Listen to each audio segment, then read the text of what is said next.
잘 아시는 대로 어제까지 희망부 캠프가 있었습니다. 하나님의 은혜로 잘 마쳤습니다. 이번 희망부 캠프는 부서 이름대로 진행되었습니다. 희망부 부서 이름인데 희망이 무엇인지 베드로 전후서에서 잘 살폈습니다. 그래서 수련회에서 나눈 말씀을 가지고 저는 오늘 산소망 교회 그리고 나라는 제목으로 산소망 되시는 예수님과 그리고 새 하늘 새 땅에 대해서 설교하겠습니다. 한국교회에서 당신은 구원받은 사람입니까? 지금 죽으면 천국 갈 수 있으십니까? 이런 질문이 상당히 중요합니다. 제가 어렸을 때 수련회 가면 거의 다 들었던 말씀이 이런 말입니다. 오늘 밤에 죽으면 수련회 하다가 오늘 밤에 죽으면 천국 갈 수 있냐? 이런 구원의 확신에 대한 질문이 상당히 유익한 점이 많이 있습니다. 하지만 질문의 균형이 잡혀 있는지도 한번 생각하게 됩니다. 신자가 과거에 구원받았는지 그것이 현재에도 유효한 것인지 확인하는 것이 참 좋은데 그에 비해서 미래에 대한 구원에 대한 질문이 조금 부족하기 때문입니다. 저는 한국교회가 전체적으로 이 과거에 받은 구원에 좀 초점이 많이 맞춰져 있다고, 관심을 많이 쏟아왔다고 봅니다. 예를 들어서 수련회만 봐도 그렇습니다. 청소년, 청년들의 수련회에서 하나님을 만나야 된다, 회개해야 된다, 하나님의 자녀가 되어야 한다는 내용이 많이 있습니다. 주님을 영접하고 칭의의 은혜를 누리라라는 것입니다. 그것이 중요하고 또 강조되어야 됩니다. 그러나 제가 말씀드리는 것은 이것만 강조되는 경향이 있다라는 것입니다. 마치 하나님의 자녀가 되는 것이 신앙생활의 전부인 것처럼, 목적인 것처럼 느껴지는 경우가 있습니다. 하나님의 자녀의 삶, 자녀된 이후, 구원 이후의 삶이 얼마나 풍성하고 놀라운지 성경이 여러 차례 다양하게 말해주고 있음에도 불구하고 구원받자, 하나님의 자녀가 되자, 여기에만 많은 초점을 두었다라는 말입니다. 하나님을 만나고 자녀가 된 이 중생의 경험이 있다면 새로운 삶을 살아가는 것, 미래의 하나님 나라가 어떠한 곳인지 소망하는 것이 더 필요합니다. 구원 이후의 삶이 중요하죠. 양자됨, 칭의의 은혜만을 강조하는 것보다는 이 전부 다 성화와 영화, 모든 것을 강조하는 것이 필요합니다. 그래서 주님을 영접하고 하나님의 자녀가 되었지만 현재의 삶에는 변화가 없는 경우가 종종 있습니다. 믿기만 하면 구원받는다는 식으로 칭의를 오해한 것입니다. 다시 불신자처럼 신자가 죄를 열심히 짓고 있다가 여름 수련회 때 되어서 다시 회개하고 다시 의인이 되고 하나님의 자녀가 되었다가 겨울쯤 되면 다시 죄 짓고 또 사탄의 자녀가 되었다가 여름 되면 다시 하나님 자녀가 되고 이런 것을 무한 반복하는 그런 것이죠. 과거의 구원에만 매여서 지금 여기서 천국 백성답게 발전하면서 살아가는 것에 대한 관심이 조금 부족하다라는 겁니다. 이렇게 회개만을 반복하고 칭의만을 반복하다 보면 이것이 신앙생활이 원래 그런 것인 마냥 오해할 수가 있습니다. 믿음을 가진 후에는 예수님을 닮고 신앙적으로 계속해서 자라가야 되는데 그러지 못한 채 다람쥐 쳇바퀴 돌듯이 계속 회개하는 것만 할 수 있다는 것이죠. 공동서신 베드로 서신에서는 예수님의 십자가라는 단어가 없습니다. 칭의가 부각되지 않았습니다. 오히려 더 이후의 것이 부각되었습니다. 십자가 은혜가 중요하지 않다는 것이 아닙니다. 베드로는 또 공동서신의 저자들은 십자가 이후, 칭의 이후의 삶을 많이 강조했습니다. 그것이 더 십자가의 은혜를 풍성하게 했습니다. 바로 칭의 이후의 삶, 희망, 소망에 대한 것입니다. 베드로 서신에는 이 희망에 대한 이야기가 아주 풍성합니다. 오늘 본문은 베드로 서신의 결론입니다. 더럽지 않고 썩지 않고 쇠하지 않은 나라를 맨 처음에 다뤘는데 맨 마지막에 가서 이 나라가 어떠한 곳인지 알려줍니다. 어디서 구체화되었는지 알려주었습니다. 그것이 바로 새 하늘과 새 땅입니다. 새 하늘과 새 땅에 대한 소망으로 말미암아 우리 교회와 신자 개인이 변화된 삶을 살아갈 수 있다. 그리고 새 하늘과 새 땅을 지금 여기서 누려야 한다라는 것이죠. 저는 오늘 말씀 가운데 산소망 되신 예수님 그리고 새 하늘과 새 땅에 대해서 설교하겠습니다. 첫 번째, 이미 말세를 살고 있기 때문에 산소망 되신 예수님을 붙들어야 합니다. 둘째, 예수님이 다시 오시면 세상에 심판과 멸망이 있을 것을 전해야 합니다. 세 번째, 의가 넘치는 새 하늘과 새 땅을 바라보아야 합니다. 첫 번째, 이미 말세를 살고 있기 때문에 산소망 되신 예수님을 붙들어야 합니다. 내세의 소망과 또 오늘날의 삶이 연결되어 있습니다. 오늘 본문에서는 이 점이 명확하게 드러납니다. 제가 그림을 하나 준비했습니다. 구속사를 살펴보면 종말이 크게 두 시기로 나눌 수가 있습니다. 우선은 예수님께서 처음 오셨을 때입니다. 예수님의 초림입니다. 구약 성경에서도 메시아 오시는 것에 대해서 종말이라고 했습니다. 본문 앞에 있는 베드로전서 4장 7절에서도 이 예수님에 대해서, 예수님 시기에 대해서도 마지막 때라고 했습니다. 그리고 예수님이 다시 오실 날에 대해서 마지막 때, 종말이라고 했습니다. 복음서의 종말장이라고 하는 성경 구절들을 보면 예수님의 초림과 재림에 대한 내용들이 많이 있습니다. 그래서 그림을 보면 예수님 시기, 예수님의 초림을 종말 1이라고 했고 재림을 종말 2라고 했습니다. 그래서 시작된 종말이 있고 완성될 종말이 있는데 이 두 가지는 떨어지는 것이 아니라 시리즈입니다. 다 같이 존재합니다. 앞서 말씀드렸듯이 한국교회는 종말 1을 많이 강조했습니다. 예수님의 십자가 복음 많이 강조했습니다. 바울서신에 많이 나와 있습니다. 바울서신 중심으로 십자가의 은혜가 많이 설교되었습니다. 역사적으로 그럴 수밖에 없는 배경도 있죠. 종교개혁 시기만 해도 그렇습니다. 예수님의 십자가와 부활이 많이 강조되어야만 했습니다. 그래서 상대적으로 종말 2에 대한 강조가, 선포가 적었습니다. 베드로서신이나 공동서신에 예수님의 재림에 대해서 더 많이 강조되어 있습니다. 참고적으로 말씀드린 바울서신에 나오는 주님, 바울서신에서 주님이라고 한다면 구세주를 의미하는 경우가 대부분입니다. 그런데 공동서신에서 주라고 하는 단어를 읽어보면 구속하신 주, 십자가에 달리신 주는 별로 안 나오고 거의 없고 다스리시는 주, 재림주, 심판주를 의미합니다. 그래서 공동서신의 수신자들은 바울서신 수신자들보다는 조금 더 신앙 연령이 있습니다. 경력이 있습니다. 그래서 그 강조점이 좀 달랐던 것입니다. 오늘 우리는 신약 서신서의 모두를 골고루 잘 받아서 신앙생활해야 합니다. 종교개혁 시기에는 예수님의 초림, 십자가의 은혜가 더 많이 강조되었다면 현대에는 이 재림과 심판과 갱신에 대해서도 많이 강조되어야 한다는 말씀입니다. 오늘 본문 11절에서 13절 말씀 같이 한번 읽어보겠습니다.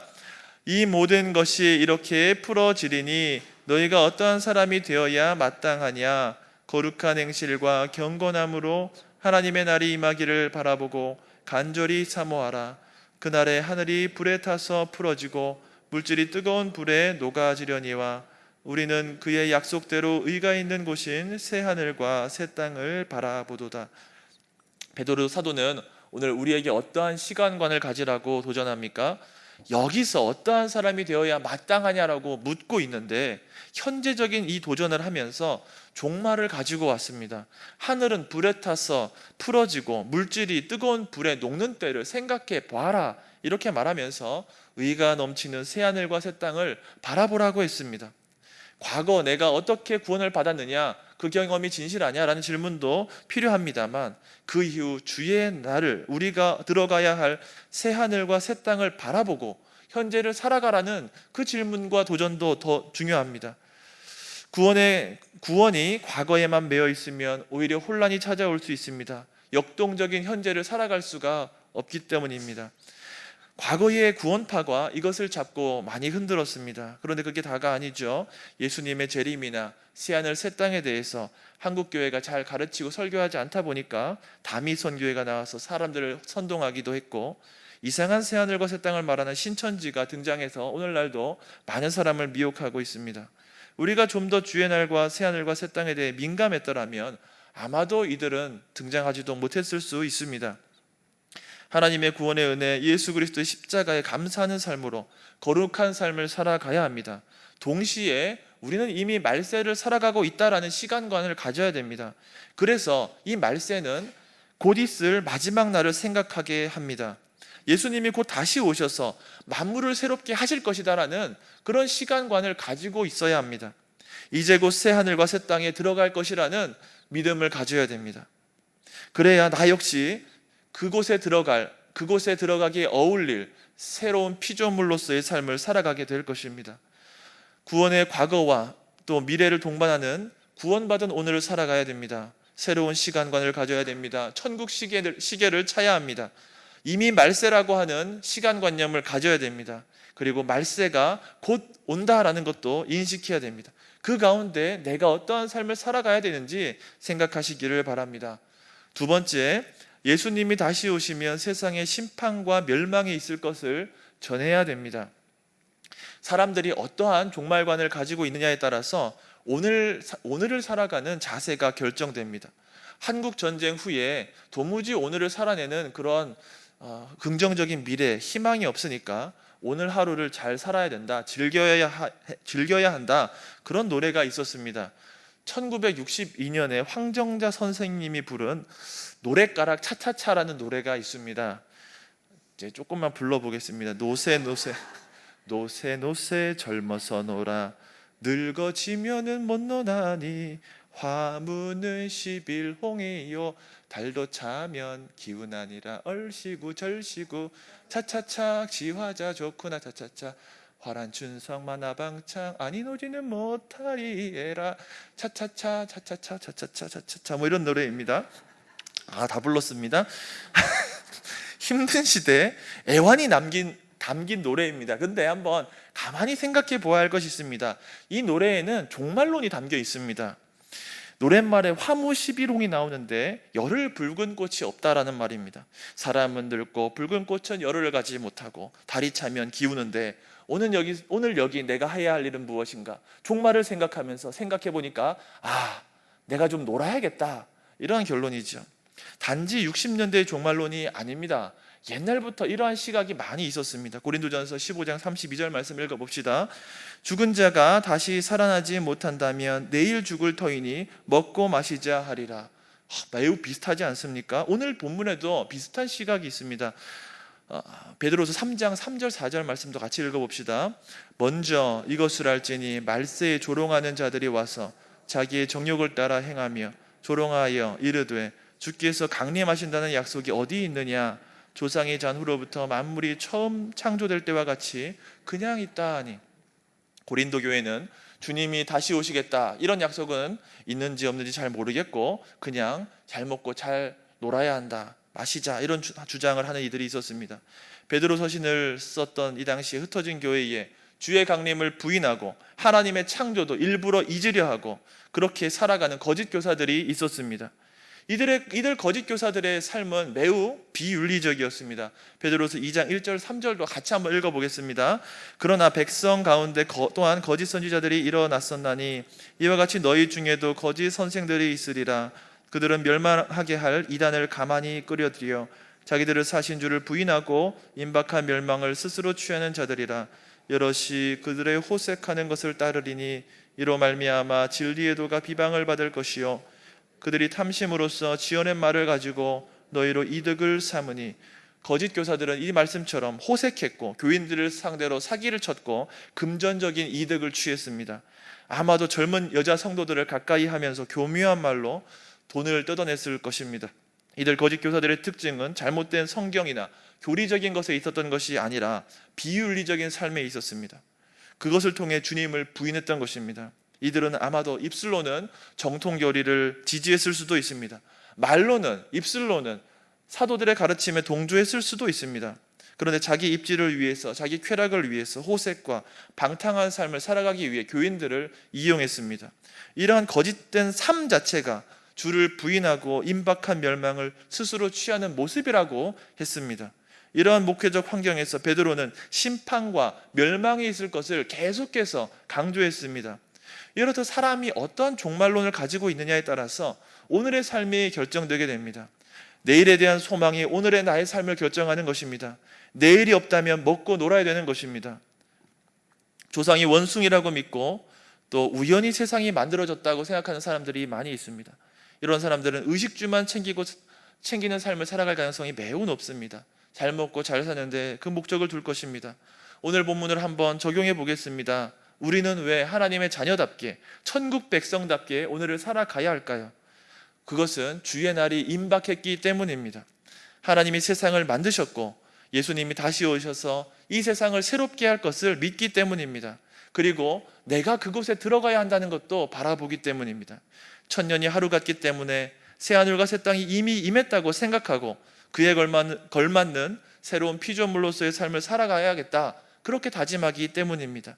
7절에서 10절 말씀 조금 길지만 함께 읽어보겠습니다. 이제 하늘과 땅은 그 동일한 말씀으로 불사르기 위하여 보호하신 바 되어 경건하지 아니한 사람들의 심판과 멸망의 날까지 보존하여 두신 것이니라. 사랑하는 자들아, 주께는 하루가 천년 같고 천년이 하루 같다는 이 한 가지를 잊지 말라.